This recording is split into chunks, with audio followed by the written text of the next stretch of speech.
in some ways, we, as residents of Shenley Wood Village and St Crispin's, a sister village in Northampton, we're really not, I think, a typical group from the point of view of the aims of the DOREMI program. However, our villages do provide a manageable venues to set up, train participants and give them the necessary support. Now all the participants were chosen because they were living alone in our own apartments, and we met the various criteria, and we were interested volunteers. However, when I was approached about volunteering for the study, my first reaction was just to decline. However, as I'm standing here today, I suppose it tells you that after some further consideration, I did put my name forward. Now, once the training started, we all became aware that it was going to be more detailed and wide-ranging than we had expected. And then there were the various items of equipment that had to be worn, carried around, interacted with, as well as the hardware that was installed in our apartments. Now, at the time, a few curious resident friends of mine wanted to know whether I felt as if Big Brother would be watching me all the time. And I assured them, well, I volunteered of my own free will and with my eyes more or less wide open. But already I was finding the program interesting and challenging. Now, some of the equipment did feel a bit intrusive at first, but I became used to it being there. Now, also, because it was a trial, there weren't any ready-made packages to use, so everything had to be made up using sort of off-the-shelf components, all plugged together with a maze of leads all over the place. Now, I realised that if the study did prove to be successful, then I presume solid-state sort of purpose-built equipment would be developed. And this would be much more discreet and trouble-free. And the other thing about this is the staff or the team who installed and maintained the tangle of equipment were a bonus because they were friendly, helpful, professional, interesting and polite. Now, Oberdan and Franca put us through a series of thorough, and I do mean thorough, medical checkups, physical trials, memory and reasoning tests, as well as our review of our normal diets at the time. Now, the purpose of that, of course, was to establish a baseline of our condition at the start of this adventure. We all needed instruction and help to carry out those tasks on the tablet, because the tablet was the way we recorded our diet and activities, played the cognitive games, did our exercises and issued our challenges to other members, which of course came up in the last talk. So at the beginning, Oberdan sat down with us individually to talk us through the various medical and physical results. And then he gave us individual, again, advice of programs suitable for us and based on his findings. And Franca had a similar approach.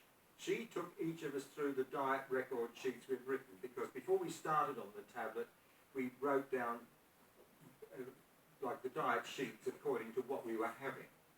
So she talked us through those food choices, gave us advice, and then, of course, showed us how to put it on the tablet. Now, there were a couple of vain, or valiant, I suppose, attempts at a video conferencing between us and this sister village, St Crispin's. Well, they were fun, and they allowed us to sort of see and talk with each other, but I don't think they were up to the technical standard one might expect to see, say, in boardrooms in Canary Wharf, but we tried. And then it was up to us. But luckily, we weren't alone, as Darrell Cannon was appointed to give us support and encouragement. He was an on-the-site person.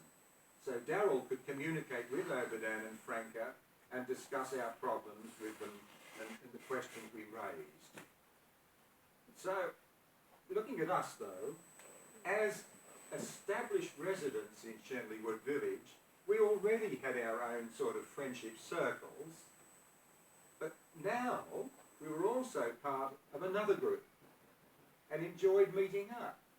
We greeted each other as we passed in the village, swapped experiences, laughed, complained, and offered advice. So, I suppose for that duration we became sort of a select group. Now, from my own experience, I feel I can see the potential for a developed and refined DOREMI package with its scope to enrich the lives of older people, especially those who do not live in such large places as St Crispin's and Shenley Wood Village. We really are privileged there. So, my other point, which has come up from previous statements of mine, I think, if the package is to be offered in different countries around Europe or wherever, it will be important for the various traditions and cultures of these communities to be taken into consideration. For example, the system can give good dietary advice and suggestions, but in order to do this, the advisor needs to know what people are actually eating and base the advice starting from this. So, our group here at Shenley Wood, we were keen to see our old favourites such as custard, which I think you Europeans call creme anglaise, or roast beef and Yorkshire pudding and gravy. Now, it isn't a stubborn refusal to accept advice and suggestions. I think we were generally open to being tempted towards a Mediterranean, thank you, Franca, or generally healthy diet, or a generally healthy diet, but taken at our own pace. Now, preparing for this reflection, I chatted to a few of my fellow participants, some as individuals, but also gathered them together for an informal gathering to see how they felt. And this is really the summary of some of the things that came up. We all agreed that we'd enjoyed coming together as a DOREMI group, and that we had contributed to an initiative that could be developed to enrich the lives of older people. One member told us that she still does the exercises in her apartment. However, there's the however, of course, there was a feeling that we had been recruited, trained, involved very actively in a friendly and enthusiastic group, and then it all seemed to come to an end. What had been achieved so far? What had happened? And people came up with the ideas, well, perhaps it would have been good to receive one or two, say, sort of newsletters giving us an update and possible plans for the future. Now, to go back to what had happened in our thing, at the end of our trial, once again, after all the tests that Oberdin had done, he sat down with us individually, talked us through our medical and performance data, and showed us how we'd improved or whatever. So I don't know whether there are any professional or other reasons against the idea, but members felt that it might have been interesting to have some of the appropriate parts of this information sort of given to them in a written form as a kind of end-of-term report. Because when you think about it, it was such a lot to take in an interview. So, at the beginning, I said that I had to be encouraged to take part in the DOREMI project.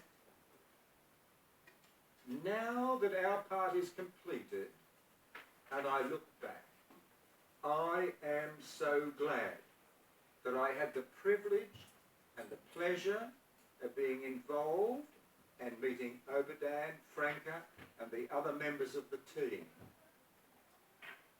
I'm still active in the Shenleywood community, and my time with DOREMI was like a further bonus. It brought the outside world into my apartment, and it took me out to contacts and experiences beyond my apartment. May it do the same and more for people who do not have the opportunity to be surrounded by residents and facilities such as we are in Shenleywood and St Crispin's. So thank you, DOREMI, for letting me take part in the project and today's conference. And that's it.